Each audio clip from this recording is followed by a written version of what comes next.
ಮಾರ್ನಮಿ ಕನ್ನಡ ಚಿತ್ರ February 20ಕ್ಕೆ ರಾಜ್ಯಾದ್ಯಂತ ತೆರೆಗೆ ಬರಲಿದೆ ಎಂದು ನಿರ್ದೇಶಕ ರಿಷಿ ಶೆಟ್ಟಿ ಹೇಳಿದ್ದಾರೆ.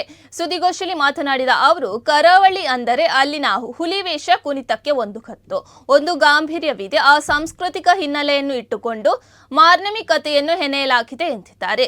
ಶಿಲ್ಪಾ ನಿಶಾಂತ್ ಅವರು ಗುನಾದ್ಯ ಪ್ರೊಡಕ್ಷನ್ ಬ್ಯಾನರ್ ಅಡಿಯಲ್ಲಿ ಈ ಚಿತ್ರವನ್ನು ಅದ್ಧೂರಿಯಾಗಿ ನಿರ್ಮಿಸಿದ್ದು, ನಿಶಾಂತ್ ಎನ್ನನೆ ಅವರು ಪ್ರಸ್ತುತ ಪಡೆದಿದ್ದಾರೆ ಎಂದಿದ್ದಾರೆ. ಚಿತ್ರದಲ್ಲಿ ರಿತ್ವಿಕ್ ಮಟಾದ್ ಮತ್ತು ಚೈತ್ರ ಜೆ ಆಚಾರ್ ಅವರಂತಹ ಪ್ರತಿಭಾವಂತರಿದ್ದಾರೆ. ಜೊತೆಗೆ ಅನುಭವಿ ನಟ ಸುಮನ್ ತಲ್ವರ್, ಸೋನು ಗೌಡ ಮತ್ತು ಕರಾವಳಿ ಮಣ್ಣಿನ ಪ್ರತಿಭೆಗಳಾದ ಪ್ರಕಾಶ್ ತುಮಿನಾಡು, ಜ್ಯೋತಿಷ್ಯ ಶೆಟ್ಟಿ, ಸ್ವರಾಜ್ ಶೆಟ್ಟಿ ಅವರ ದೊಡ್ಡ ಪಡೆಯೇ ಇದೆ. ಚರಣ್ ರಾಜ್ ಅವರ ಸಂಗೀತವಿದೆ. ಶಿವಸೇನಾ ಅವರು ಕ್ಯಾಮ್ರಾ ಕಣ್ಣುಗಳು ಕಡಲ ತಡಿಯ ಸೊಬಗನ್ನು ಸೆರೆ ಹಿಡಿದಿವೆ ಎಂದಿದ್ದಾರೆ. ಇನ್ನು ಈ ಸಂದರ್ಭದಲ್ಲಿ ರಿತ್ವಿಕ್ ಮಟಾದ್, ಜ್ಯೋತಿಷ್ಯ ಶೆಟ್ಟಿ, ಸ್ವರಾಜ್ ಶೆಟ್ಟಿ ಮತ್ತಿತರರು ಉಪಸ್ಥಿತರಿದ್ದರು. ನಮ್ಮ ಸಿನಿಮಾ ಕರ್ನಾಟಕದಾದ್ಯಂತ ಎಲ್ಲ ಥಿಯೇಟರ್ಗಳಿಗೆ ಬರ್ತಾ ಇದೆ.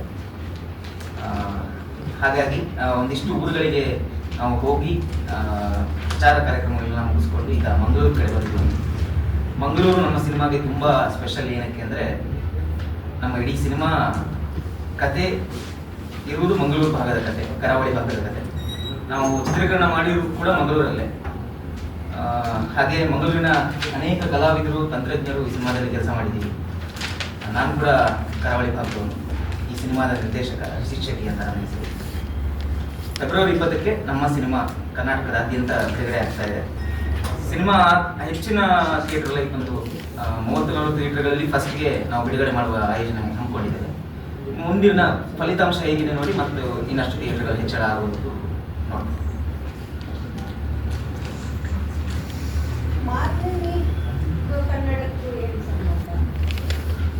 ಮಾರ್ನಮಿ ಇಲ್ಲಿ ನಾವು ತುಳುವಲ್ಲಿ ಮಾರ್ನೆಮಿ ಅಂತ ಕರಿತೇವಲ್ಲ. ಸೊ ಕನ್ನಡದಲ್ಲಿ ಕೂಡ ಮಹಾನವಮಿಯನ್ನ ನೀವು ಮಂಡ್ಯ ಅಥವಾ ಈ ಭಾಗಗಳಲ್ಲಿ ಕೆಲವು ಭಾಗಗಳಲ್ಲಿ ಹೋದ್ರೆ ಮಹಾನವಮಿಯನ್ನ ಮಾರ್ನಮಿ ಅಂತ ಕೂಡ ಕರೀತಾರೆ. ಸೊ ನಮ್ಮ ಸಿನಿಮಾದಲ್ಲಿ ಹುಲಿವೇಷ ಹಾಗೆ ಮಂಗಳೂರು ದಸರಾ ಮಾರ್ನಮಿಯ ಕತೆ ಒಳಗೊಂಡಿರೋದ್ರಿಂದ ಮಾರ್ನಮಿ ಅನ್ನೋದು ಸೂಕ್ತ ಟೈಟಲ್ ಅಂತ ನಮ್ಗೆ ಅನಿಸಿ ಅದನ್ನ ಚೂಸ್ ಮಾಡಿ.